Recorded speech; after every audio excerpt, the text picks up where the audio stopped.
Good evening, South High School students and families. This is Kevin Formolo, your school principal, and this will be my voice you'll be hearing for this presentation. Thought it would be helpful to do a more visual aid to help you have a better understanding of what the school year is going to look like in a hybrid or online format, and also learn a little bit more about our orientation schedule and other resources that will help you navigate the 2020-2021 school year. So as described to you in other communications, we are going to be starting in a hybrid setup, and we also gave families the option to do online only. We have divided our students into two cohorts by alpha. We have cohort A, which is our students with the last names A through L, and cohort B, which are students with the last names M through Z. We did break those cohorts in very few situations where we had to make considerations regarding special education programming for students, English language needs for students, and or 504 and health plans.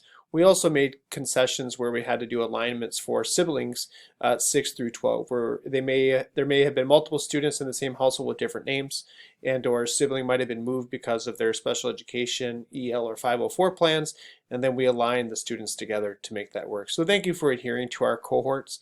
I know it's not the most ideal for the social expectations or the social needs that our kids have, but it is going to be the most beneficial thing that we can do to help mitigate the spread of COVID-19 and keep our schools open. So again, cohort A students will attend school face-to-face on Monday and Thursday, and our cohort B students will attend school on Tuesdays and Fridays. The other 3 days of the week for either cohort A or cohort B, and for all students who have selected online only, they will then be engaging virtually through required online attendance or by completing required online tasks or activities. Required online attendance can be described as students who are required to log into Google Meet or Zoom as directed by their instructor at the designated time of their class as shown on the bell schedule.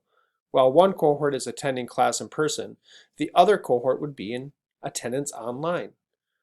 Students will also be assigned required online tasks or activities. In this situation, students will be assigned work. They will retrieve that work from our helpful website Google Doc, and will find more detailed instructions in Google Classroom and PowerSchool Learning. With these assignments, students are expected to work at their convenience while meeting the deadline expectations set by their teachers. So students may have certain days of the week where they're attending classes virtually with required online attendance, or they may just be simply assigned online tasks or activities to be completed by a deadline. Here is a copy of our bell schedule. So we are going to be implementing a 7-period day plus a 0 hour. Students should have 6 classes in their schedule at a minimum. If they may choose to have a 7th academic class or take a study hall to fill their 7 periods, the 0 hour that you see there is reserved for our jazz band and South High Singer students. We will have a 5-minute passing period between classes. This will give students a chance to kind of move around and take care of some personal needs with getting water or going to the bathroom. But we will have strict social distancing and masking expectations during passing period, just like we do during class, and really be expecting students to get to their next class on time. Lunch will be in the building for all students. We will be rotating our lunch and advisory, and kids will be eating lunch in their classrooms. And we'll talk more about lunch in a little bit. And then arrival and departure to help with keeping kids from hanging out in the school and in the hallways and things like that. We're not going to allow students to enter the building until 10 minutes before the start of the day. So we start school at 7:45. We will allow students to come in at 7:35. So please time that out as best as you can with drop off in the morning. Students can be dropped off on both sides of our school, off of Washington Avenue by the main office, or off of South 12th Street by the auditorium and library. At the end of the day, we're going to ask students to leave promptly at the end of the day. So really, once class is over, they can gather their things and be on their way so that we can get our building secured and ensure that we don't have kids hanging out.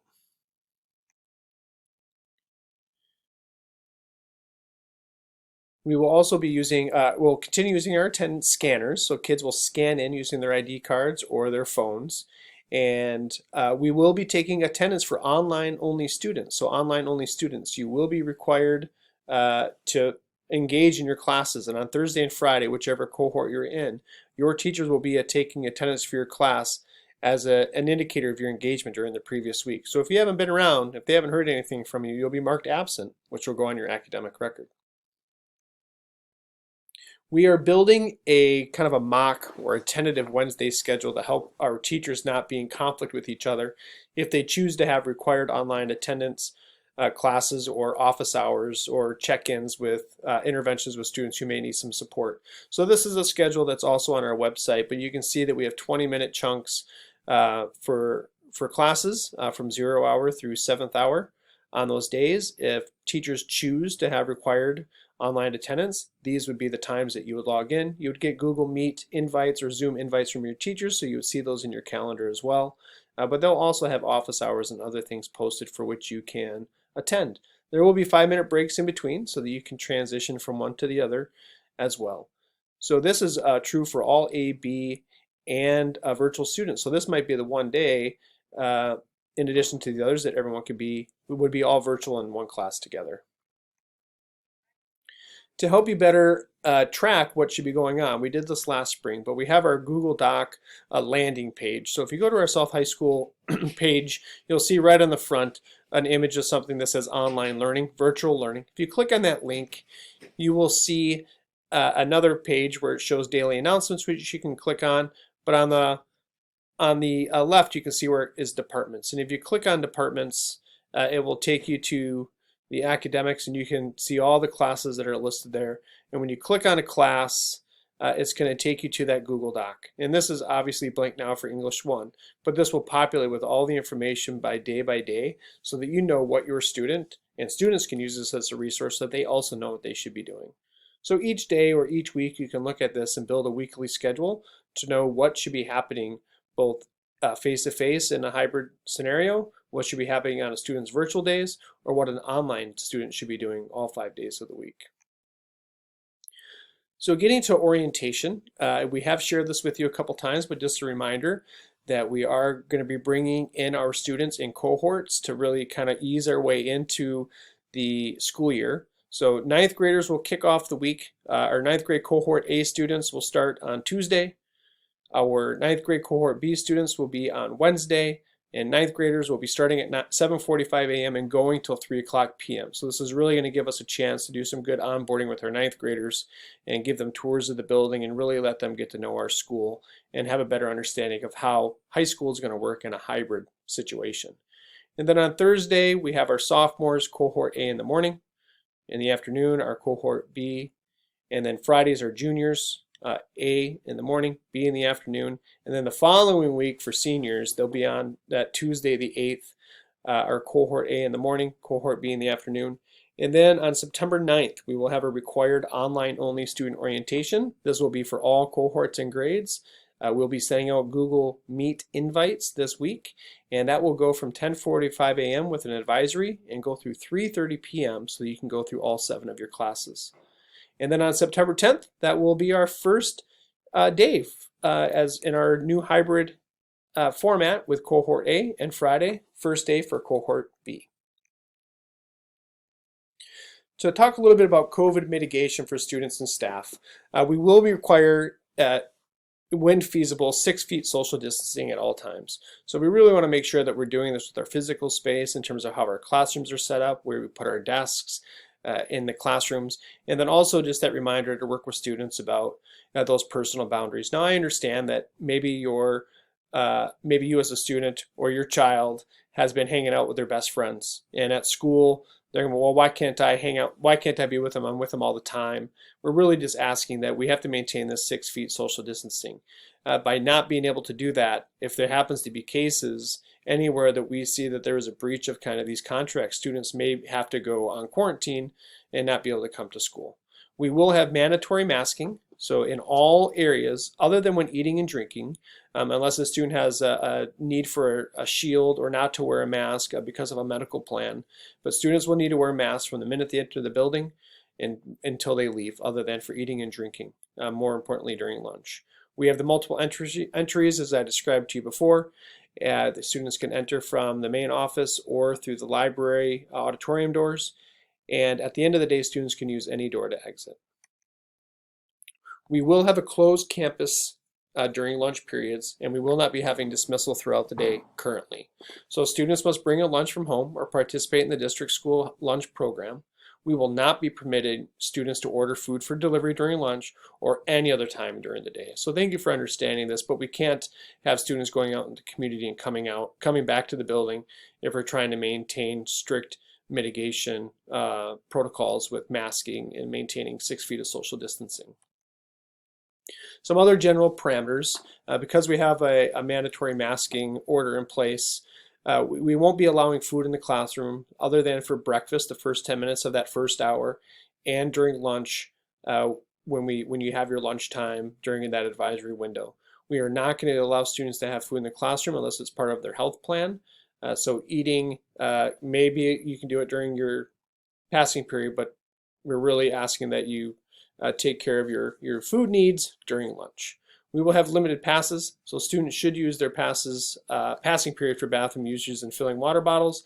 We don't want students to be out wandering and during the times that we're not able to supervise, so we will have those in place. And we'll be promoting hand hygiene.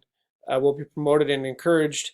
Hand sanitizer and dispensers have been installed in each classroom.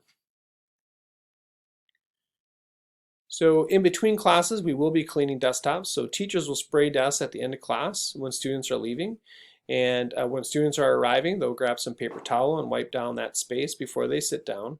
And then they'll throw away the paper towel that they used and then use hand sanitizer and return back to their seats. Passing period, while we do have mandatory masking, we will have two-way hallways. So we have created a walking path using painter's tape. So students will walk as far right as possible, staying along the lockers and staying out of the middle of the hallway. We are asking that students adhere to social distancing and walk single file, keeping 6 feet from the person in front of them. Students will maintain movement and walking in the direction of their next class. So this is not an opportunity unless stopping to fill up water and or to go to the bathroom. Otherwise, students should be walking and getting to their next class. Locker usage, we will allow students to use their lockers at the start of the day, at lunch, and at the end of the day, but not in between those times when we just have regular classes. So thankfully we'll allow students to stow things away, especially their lunches until they need them, or anything that they might need for the end of the day. And workflow and exchange of materials, we will be having students, they may be getting paperwork and taking it home and doing things and being able to bring it back. So just know that we are going to allow that.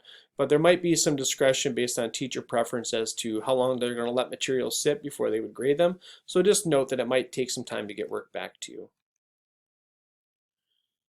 Please pay attention to the district website to know more about the COVID-19 district protocols and resources. There's information there about bus pickup, information from our nurses, guidelines for transitioning between educational models, and just knowing more about what our hybrid plan is. So thank you for checking out those resources there and utilizing our school website to know as much as you can about being ready for the school year. Thank you so much for taking the time to watch this video. I hope that it was helpful and put some things into perspective for you. If you have questions, please don't hesitate in contacting our school.